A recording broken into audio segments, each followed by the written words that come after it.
Hi, Brinda, and we are live. Hi, Jasmine. Hello, everyone. We at Hidden Pockets, we are going live right now on Facebook, and today we have a special person with us.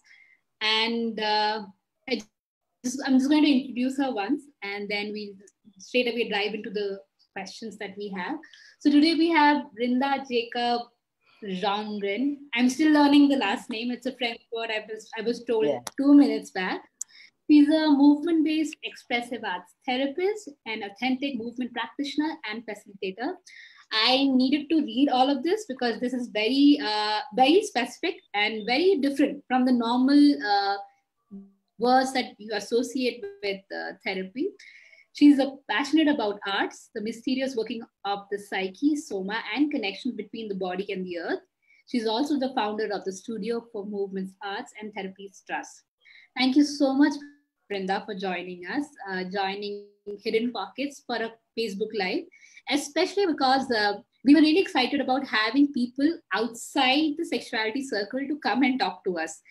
And so I was telling Brinda before we went on live that why is that we want to talk to arts, or we want to talk to movement based activists, artists. And it's because on our care line, we have been receiving a lot of messages. We have been receiving a lot of questions around people are feeling emotions and people are being given medicines. But that's really not feeling and that's not really helping people. So a lot of people have been asking that, am I hallucinating? Am I just thinking? And the only alternative seems to be Patanjali. So we thought it would be better to talk to people who have been experimenting with alternatives, who have been experimenting with things other than just the mind, and what has been their experience. So, Brinda, if you could just tell us about your journey with maybe movement-based art or therapy in general, and also why was there a need for Smart Studio? Okay. First of all, thank you for having me. Um, just to say that art therapy and expressive art therapy is a recognized field all over the world now and to work with emotional health, mental health, and well-being. So I think the premise, and especially I have a background in dance. I've been performing. I performed from the time I was 17 until I was 30 with a company, and I still do some performances, but not that much. But I come from a dance background. I come from contemporary dance. So when I was dancing at 17, I just loved it. The high of being on stage, all of that. But more than that, I realized there was a certain joy and well-being I got from dancing that went beyond performance. And I was interested to know more about that. And I've always been interested in people and psychology and our world. And so then I discovered dance therapy, movement therapy, and that became, and through that, expressive art therapy. But the premise, especially about movement therapy, and I think would be of any art therapy, is that the body, mind, and soul are on a continuum. So if you make changes in the body, there is changes in the emotion and changes in the mental health as well, and vice versa. Like thoughts can impact emotion can impact how the body moves. Injuries in the body can impact the mind and the emotion. Yeah, so that is the premise. So to really see the individual as a whole being, as opposed to separating mental health, physical health, and emotional health as separate realms. So if that is the premise, then the method is to work with the body or to work with anything that expresses emotion, which could be visual art. Yeah, to use that as tools to access the deeper patterns in the psyche, or the deeper longings, wishes in the psyche. So when you talk about someone feeling overly emotional and being given medication, I just want to say that personally, I think the benefits of medication are tremendous. Okay, so I think someone who is qualified as a psychiatrist can really prescribe medication. It can help a lot of people.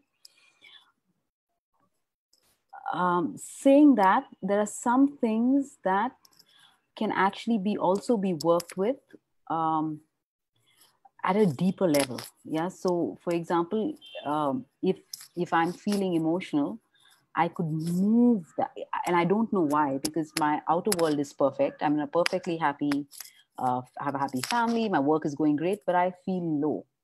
So sometimes I can enter that kind of lethargy or emotional low through movement, through the body, see what sensations are in the body, or through art, draw how it feels, what it feels, and we can enter it in a deeper way.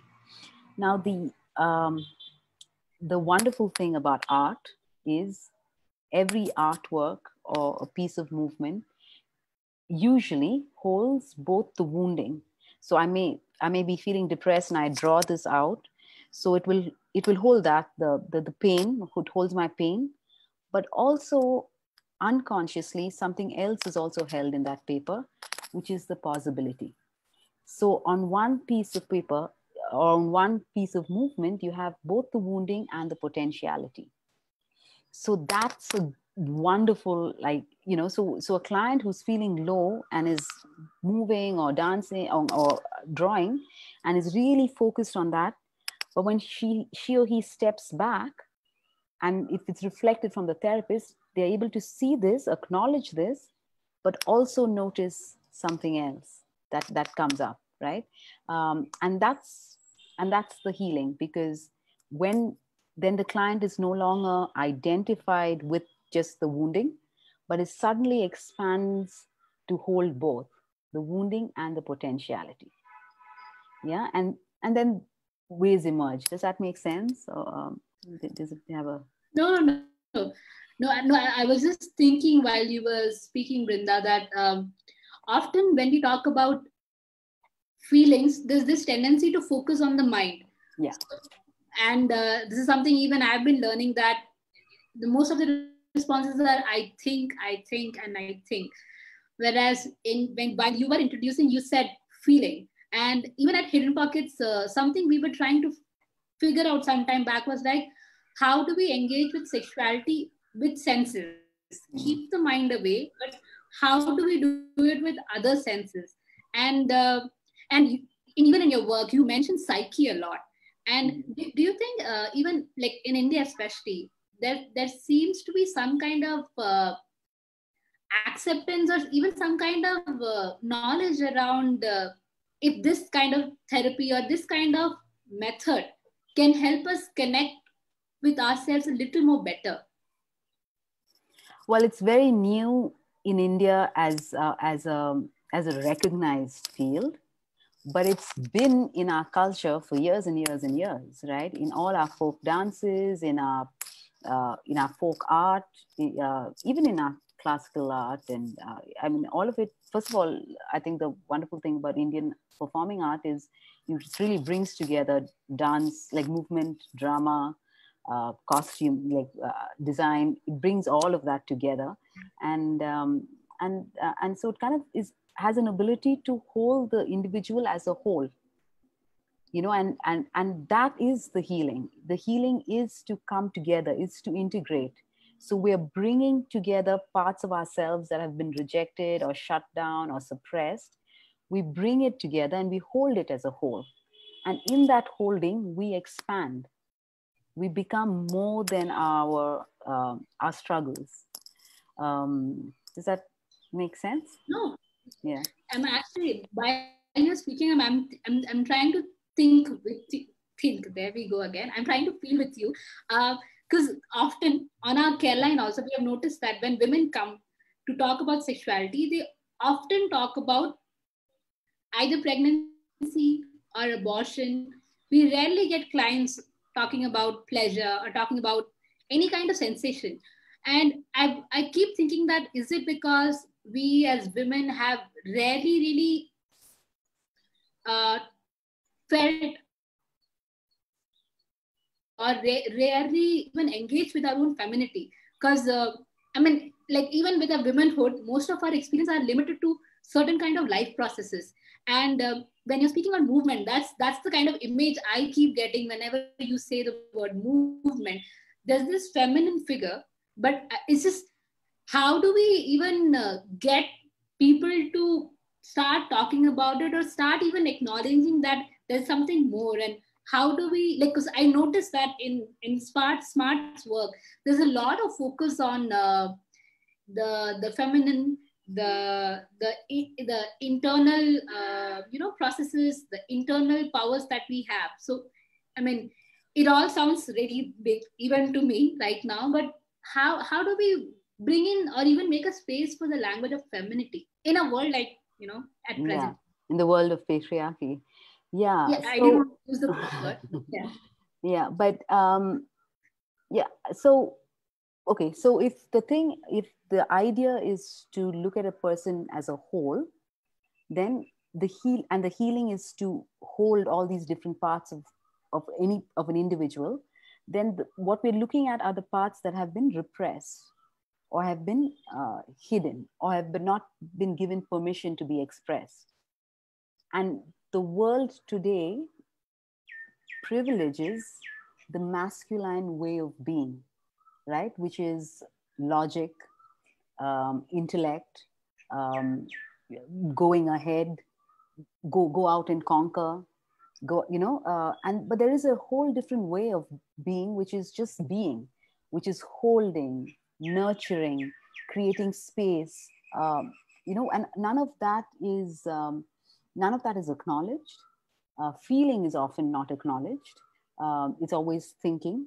The way we are taught in school is to think, and so we leave feeling behind, and when we leave feeling behind, we often leave the body behind, right? Um, so yeah, so because we work in therapy and mental health, we're looking at bringing up or bringing into conscious that which has been repressed, or that which has been cut off. Yeah, so our work tends to be mainly with the feminine, because the feminine has been so repressed over I mean and I don't mean women, I mean the feminine qualities, right? And just over the years, and as we repress the feminine, we also distance ourselves from nature. We distance ourselves from land, from so there's really there's such a huge wound that needs to be healed, and the only real way to do that is to keep bringing this up into consciousness. And I mean, if we look at what's going on around us, it really is sometimes in many ways feels um, like the universe is saying, stop, you've gone too far, there is something has been left behind, let it catch up or bring it up, right? And I think that's the work that I've really been seeing with my clients, with my own process, and very much in the collective. Yeah. You did mention about the fact that suddenly the world has been forced to slow down, and it was a sudden halt. It was a huge, our economies have been running the way we are used to functioning, even as individuals. Have you been noticing, or even within your clients, some kind of the reaction? How have people been coping this slowness in life that has forced a lot of us to spend a lot more times with oneself, but also with people we assume we knew, and we are suddenly forced to be with them all the time? Because all this time, all this slowness, all this being just with each other, how are people in general, because we're not used to it, suddenly suddenly I could hear the birds in your background, suddenly I can hear the chirping, and all this which we had happily forgotten. So how are people dealing with it? Because we have been seeing a lot of anxiety cases where people can't handle the fact that everything has slowed down. How are in general people handling? Yeah, so I think if you're not prepared for it, it can be quite traumatic. Because if we are used to living a life that's on the go all the time, we have to repress a part of ourselves to be able to do that. Because the body simply does not function like that. We are, we are in 10 hours, I'm in a different continent. It's everything is so quick. So there's a part of us that hasn't caught up, and that part of us that's not caught up is usually the feeling. The mind goes very, very quickly. So when you slow down, the feelings come up.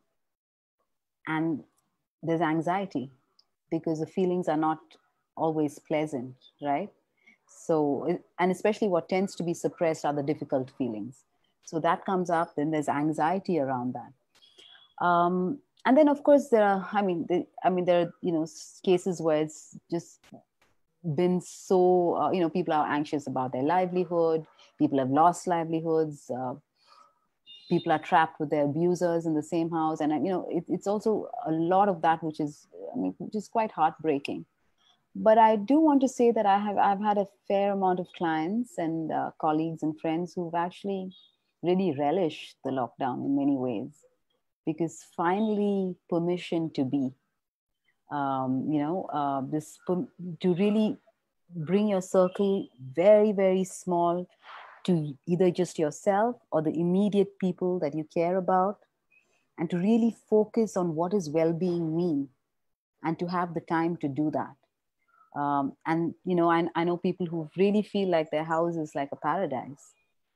They have everything they need, the people they love, and it's a shelter from the mad chaos that's happening.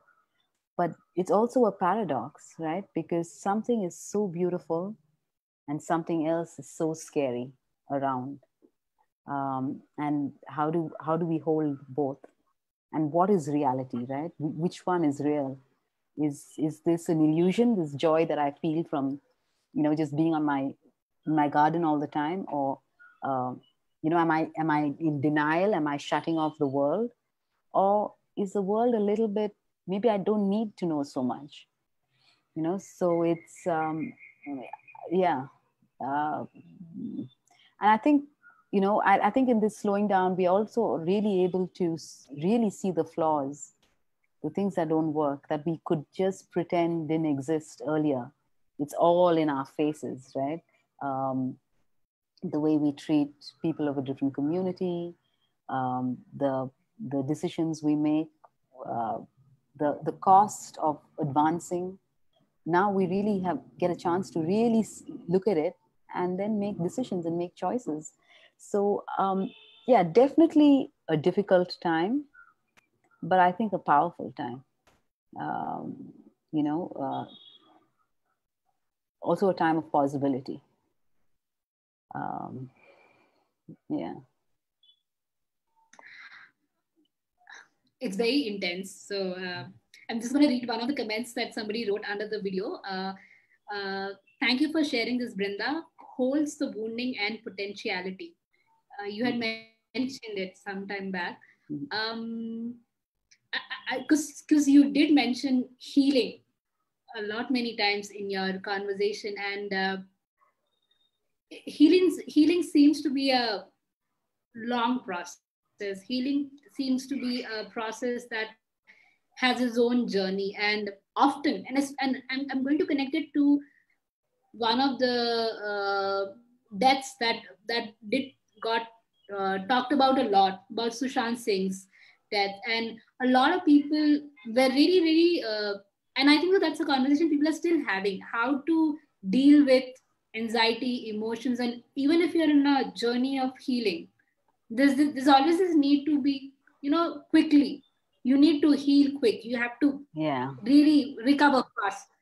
Yeah. And here you are mentioning about holding yourself, holding your own wounds, maybe creating a space and seeing potentiality or even possibilities in these spaces, which look so at present very dark, for lack of better word. But I also feel like, I think so we have better tools, and this is where I'm gonna ask the therapist in you. Like, sometimes I realize that a lot of us don't have enough tools, or even in terms of how to handle with the anxiety or whatever your own healing process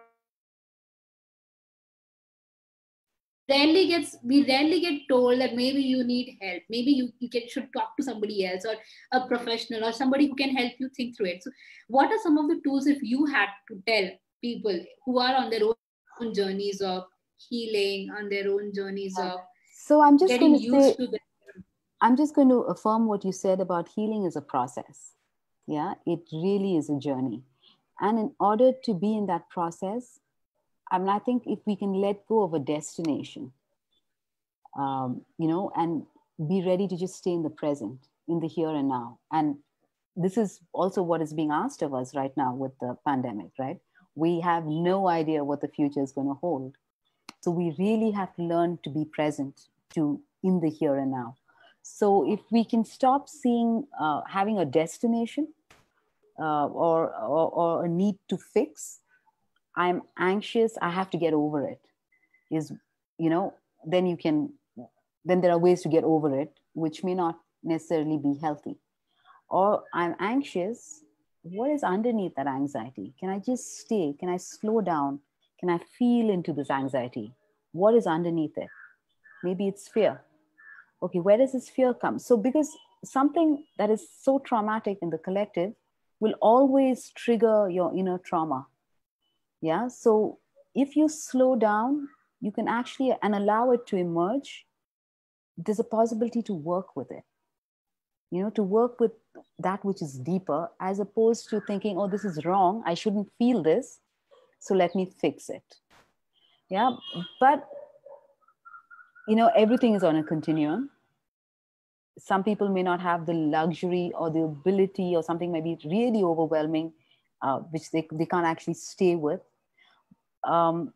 So I think, I mean, so I always tell my clients and also my students that this work can only be done in a circle of love, and when you are in therapy, the therapist provides that safe space, yeah, where there's no judgment, and when you don't judge, it's really, you come from love. When you come from love, you can't judge. So when you're in that space, you're able to look at yourself. So you don't judge your anxiety, you don't judge your fear, but you allow it to emerge, and so that you can go in deeper. So therapy definitely is is absolutely useful, but also just being able to reach out, right, to a friend, like to know that you don't have to do this alone. Um, so that's conversation. My go-to always is to go to the body, because I feel like the body holds a wisdom that we cannot comprehend. So if you just start listening to sensation, staying with it, you don't have to make sense of anything, but learning to stay with it. Yeah, because often a lot of things that are happening in the body are signals or cries for to see something, right? So if you start listening, start seeing, things emerge, and they help guide you on your process. Yeah, but definitely therapy, and again, therapy, there are so many different kinds that's available. There's counseling, there's expressive art therapy, there's psychiatrists, and to know what you need, to have to be able to choose what you need, what's going to give you the best support. And sometimes it's a combination of things. Sometimes medication can be part of that support as well. So to be able to gauge where you are, I think it's best to go and to get professional help. Yeah. The first time I met Brinda, it was in a setup where we actually were talking about orgasm. I remember this. It was on a Women's Day, and I remember all the panelists, all three women panelists, had very different understanding of orgasm. But one thing that was very clear about was that most of us had understood pleasure from a very different perspective. And slowly in the conversation, we started using the word desire. And I remember seeing the audience completely confused with the word desire.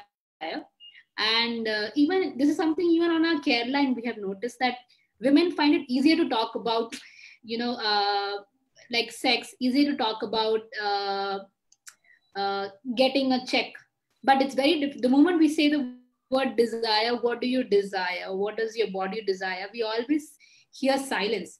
And we also know you have a desire project that is running, Smart is running a desire project, so we also wanted to know about it, and how is the word desire that you have been playing with, and how have you experienced the word desire in your work? Okay, so for me, most things that I offer tend to be personal personal journeys that I'm on. Yeah, so desire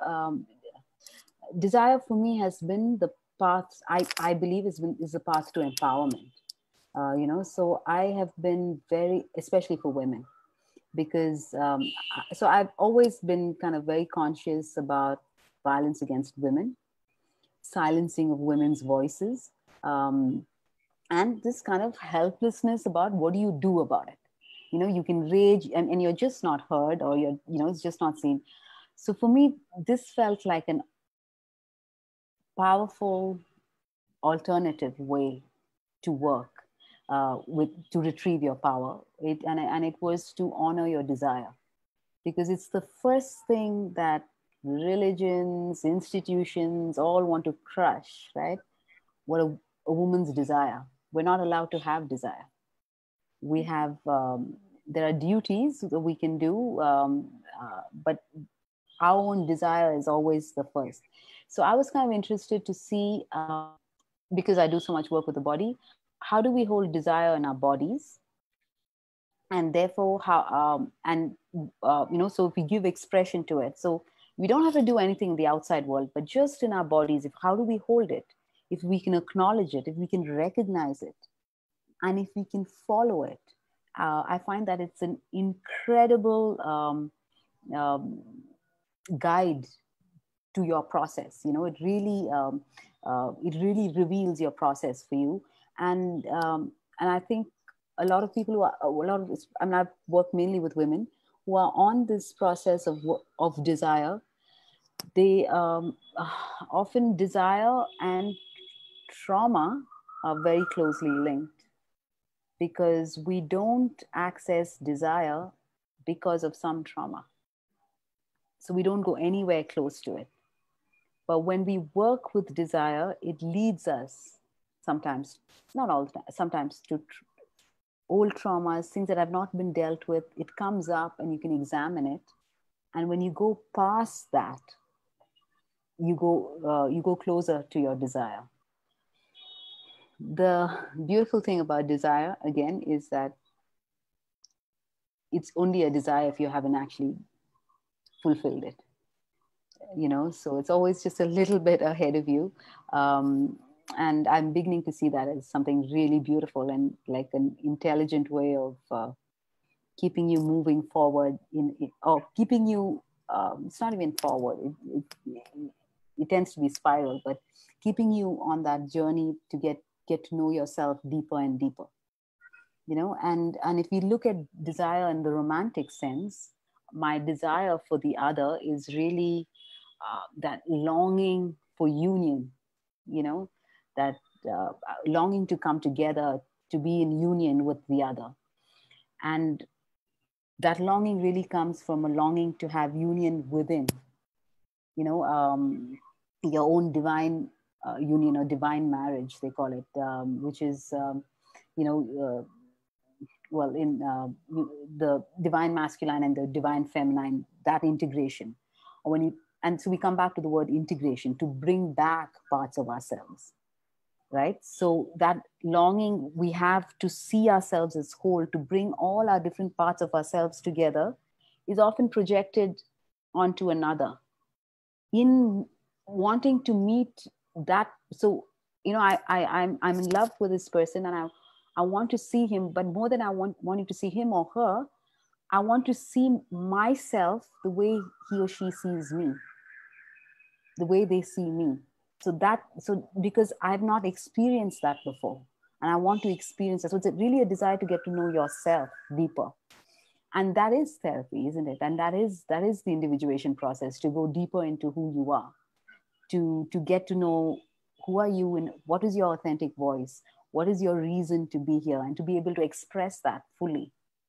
And that is our ultimate desire, to be fully expressed in every part, and to be seen for who we really are, without our persona, without our mask, without our roles, and to be desired for it, and to be loved for that. And as we are on this journey, we learn to do that for ourselves. Because when we are able to feel that for ourselves in such a powerful way, what you've done is really retrieve your power from your shadow. I don't know if that makes sense. No, I was actually thinking that this is so different from the normal conversation around being sexy or body image. This is, it's so different, and it almost feels like breathing, or it almost feels like yoga to me when you were talking, because I think so as women we rarely get told that, and this is something even I felt after turning 30, that people can like you for exactly how you are. And it was a huge revelation for me that this happens in real life. That, and I still, for the lack of better words, still think of it in from a body image issue. Whereas when you were talking about the whole idea around desire, to be desired, the desired of union, it went beyond the body itself for me. So it's more of, I was breathing while we were talking, and this is very intense. But somebody commented right now saying, somebody suggested a book, The Body Keeps the Score, authored by Van der Cole, somebody. Thank you so much for the comment. But no, this is very different, because I also wanted to acknowledge this. This is not an easy conversation, and often not a conversation, even not spoken in feminist spaces, where there's a tendency to do everything from a rights perspective rather than from a desire perspective, because of all the trauma and all the violence we have encountered. So this is, it's also because we have to be vulnerable. Correct. When we acknowledge our desire, we're really acknowledging our vulnerability, right? What we want, what we long for, what we need. And it's quite difficult to do. It's easier to stand behind an idea. Correct. Than to stand behind a feeling or a sensation that just makes you feel alive. Because how do you yeah. So and for me, I love the work that activists do. I'm very I would love to contribute. I mean, I just think it's amazing what we have got today because of what the activists have done. I just want to say that I think it's also useful to work, to always check what the body is saying, because there is sometimes a possibility to get kidnapped by the thought, because ideas are fascinating and you can follow them without knowing what resonates for you.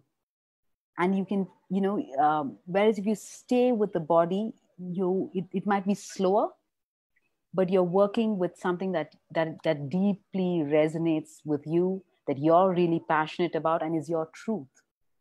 So it has more depth and it's more powerful. So I think, I just think the inner work is important, whichever field you're in order to give your work a certain depth, a certain clarity, and a certain authenticity and integrity.